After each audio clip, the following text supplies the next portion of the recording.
these dark times in the world. So I grew up in Tennessee. I grew up in a single parent home.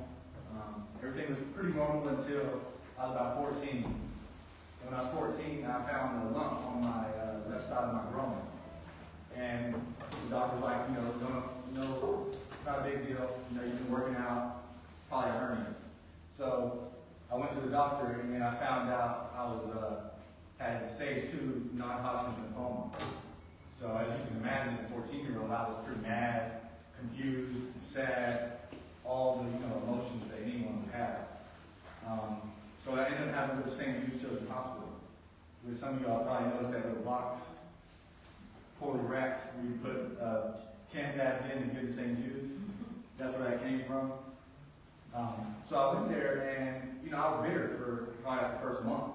And I think all of us can agree that's pretty justifiable, right, to be bitter. But then there was a switch that happened when I was there. I was kind of like looking around at everybody else, and I'm like, is my life that bad, right? Like, there's always something worse. And when I made that jump to allow the situation to make me better, not bitter, it was like a revelation. Because when you're in a dark time, right, you can always look at yourself, right? I can't go out, right? I have to wear a mask. I don't like what leadership's done. There's so many things that you can, complain about. But when you allow the situation to make you better, you can kind of look at everyone else and get a proper perspective. And I just want to share maybe like 4 stories with you all that really changed my outlook on life, and then I'll tie it all back around to what we're going to do now. There was a little bitty girl when I was there, because I was 14, now I'm 26. She was probably maybe 6 years old, and I used to hang out with her brother all the time. And I remember one day her family was walking out of St. Jude's with their luggage, crying, and the little girl was there. So, as a 14, I was really confused. I'm like, whoa, like, Mom, where's that little girl at? And my mom had to break the news that, she had passed away. So, that's difficult, right? I'm like, well, how am I living, right? And she's younger than me. And then there was another little girl, she was probably like 9 years old, and she had cancer in her arm. And they ended up having to amputate her arm. And then later found out that they didn't actually have to amputate her arm. You know what I mean? So she's 9 years old, with one arm. You know what I mean? And then there was 2 other people who had leukemia. There was a girl, she had been in St. Jude's for like a little over a year and continuing to take the chemo. And she had been cancer-free a few times, but the cancer kept coming back. There was someone else who had leukemia as well that actually got cancer-free leukemia, but then another cancer came. So when you look at that, it's like, how can I be so selfish, right? Because I was only there for 3.5 months, and I've been cancer-free, for 14 years, for 12 years. And I'm not saying that I didn't have a reason to be bitter, right, for a season, right, for a moment, but then you kind of got to look around, because, life is not always as bad as it seems. And I say all that to say this because I understand this is tough times for everyone, right? People are not happy about lockdown. People are not happy about having to wear a mask. You're not happy that you can't travel, right? If you're overseas like me, you don't have your family. And I think all these things are genuine and justifiable reasons to be bitter. I 100% agree, right? People are dying. People don't have medical care. These are real things. And I don't take away from them or diminish them or anything like that. I think we should acknowledge them and feel those emotions. But there has to be a point when we make the switch, right? Like, we acknowledge it, and it's like, okay, now let's allow us to make us better. We cannot continue to be bitter, hateful, angry, and acknowledge them and feel those emotions. But there has to be a point when we make the switch, right? Like, we acknowledge it, and it's like, okay, now let's allow us to make us better.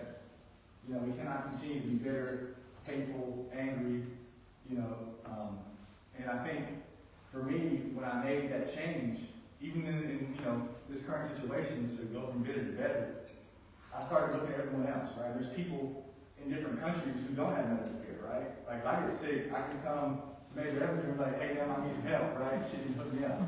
Or, if, we have a job, right? We're not worried about getting laid off. We have a house, we have a roof over our heads, right? There's someone right now who cannot feed their child, right? There's someone that doesn't have heat right now. So I think if we kind of take, our focus off of us for a second, right? Acknowledge the bad, don't take away from that, but look around and see the beauty of what we do have. I think it will help us deal with this time in a better manner. And I know there's probably someone in here thinking, well, that's great, right? Positive thinking, let's do that, but that still doesn't negate the fact that I'm stuck in the house, right? And I agree. So for me, what I did was I started to look inside myself, right? Because just like when I had cancer, right? And now you have a time you got to be still, right? When you're in the rat race of overwork, long hours, you're going to school, right? You're traveling, you're going to the club, whatever you do, right? You can keep yourself busy. And now we have this time where we're having to be still. We can't do anything. I understand that you all are still working, but on the weekends you can't go travel. So you do have some time to be still.